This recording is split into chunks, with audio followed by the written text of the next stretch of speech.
다시 좀 글로벌 증시에는 낙관론이 일어나고 있는 상황입니다. 남동환 부장과 함께 좀 흐름 전망해 보겠습니다. 부장님 안녕하세요. 안녕하십니까? 네, 오늘 중국에서 지표가 상당히 잘 나왔습니다. 내일 또 해외 증시에 좀 반영이 될지 좀 모르겠고, 근데 다만 좀 많이 올라왔거든요. 유럽 증시도 2년 내 거의 최고치까지 올라와 있는 상황인데 고점에 대한 좀 부담은 경계를 해야 되지 않을까 좀 이런 생각도 들거든요. 어떻게 흐름 보고 계세요? 네, 그렇습니다. 가격대 측면에서 봤을 때는 일단 전 고점 그리고 저항대로서의 가격대이기 때문에 어느 정도 좀 두툼한 매물대를 가지고 있지 않을까 그렇게 판단이 됩니다. 일단 알코아의 첫 번째 실적 발표가 개선되는 양상을 보이면서 시장의 분위기들은 이전까지는 실적 발표를 앞두고 실적 경계감에서 알코아 발표 이후에는 실적 서프라이즈에 대한 기대감으로의 어떤 전환을 기대하는 목소리들이 들리고 있습니다. 일단 특히 이제 알코아 실적 발표 이후에 낮아진 실적 눈높이 자체가 일단 호재로 작용하지 않겠는가. 특히 이제 실적 서프라이즈 부분을 지적하는 부분들이 나타나는 모습 보이고 있습니다. 제한적인 장세 속에서 일부 호재 그리고 경제 지표와 함께 알코아의 투자 실적이 투자 심리, 특히 이제 투자 우려 심리들을 좀 완화시키고 있는데 기여했다 이렇게 판단이 됩니다. 그렇다고 해서 현재 가격대에서 무조건적인 추격 매수세에 나설지 여부는 좀 더 지켜볼 필요가 있을 것으로 판단이 됩니다. 아직까지 시장 자체에 대한 특히 이제 시장의 방향성을 이끌기 위한 펀더멘탈 그리고 시장 저변의 어떤 요인들은 아직까지는 확신에 찬 움직임을 이어가기에는 좀 힘들어 보인다 이렇게 판단이 되고요. 그 얘기는 일단 시장의 잠재적인 악재들이 아직까지는 남아있기 때문에 주류 투자자들은 아직 본격적인 움직임보다는 시장을 좀 더 관망할 가능성도 없지 않아 있다 이렇게 판단이 됩니다. 실적 발표가 이어지면서 이런 분위기들이 다시 한번 전환이 될지 여부를 좀 살펴볼 필요는 있을 것으로 판단이 됩니다. 주요국의 국채 수익률이 재상승하는 움직임을 보이고 있는 것들도 시장에 좀 부담으로 작용을 할 수 있습니다.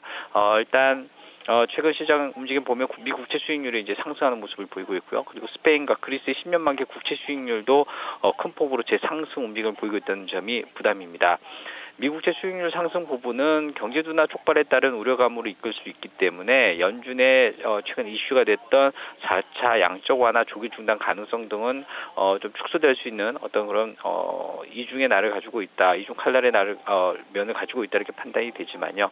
그럼에도 불구하고 시장에서는 아직까지는 호재 악재가 여전히 혼재되고 있기 때문에 제한적인 움직임 속에서 좀 더 이제 확신에 찬 움직임, 즉 시장의 체력을 테스트하기 위한 움직임들이 좀 나타날 것으로 판단이 됩니다.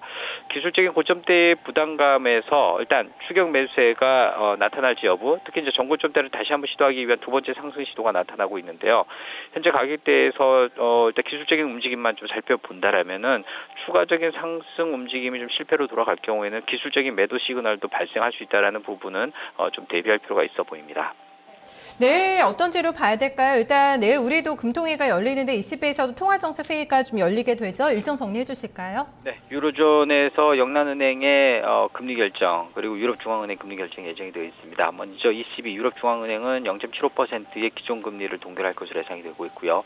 영란은행, 영국은행도 금리 결정을 하는데 0.5%로 동결을 할 것으로 전망이 되고 있습니다. 그 밖에 매주 목요일에 발표가 되는 주간 고용지표, 주간 신규 실업수당 청구 건수가 미국 발로 있습니다. 36만 6천 건. 그래서 이전 주에 37만 2천 건보다 실업수당 청구 건수가 소폭 감소했을 것으로 전망이 되고 있습니다. 누적 건수는 320만 건으로 이전 주 324만 5천 건보다 소폭 감소할 것으로 전망이 됩니다. 도매 재고 0.1% 증가세를 기록할 것으로 예상이 되고 있습니다. 네, 오늘도 말씀 잘 들었습니다. 고맙습니다. 고맙습니다. 네, 일단은 시장 당분간 기업 실적에 상당히 좀 집중도를 나타낼 것 같습니다. 실적에 대한 우려감이 여전히 좀 경계끈을 놓지를 않고 있는 상황인데요. 좀 가격적인 부담도 느껴지고 있는 상황이기 때문에 내일장에 좀 매물 좀 소화가 될 수 있을지 이런 부분을 좀 체크를 해봐야 될 것 같습니다. 남동환 부장과 함께했습니다.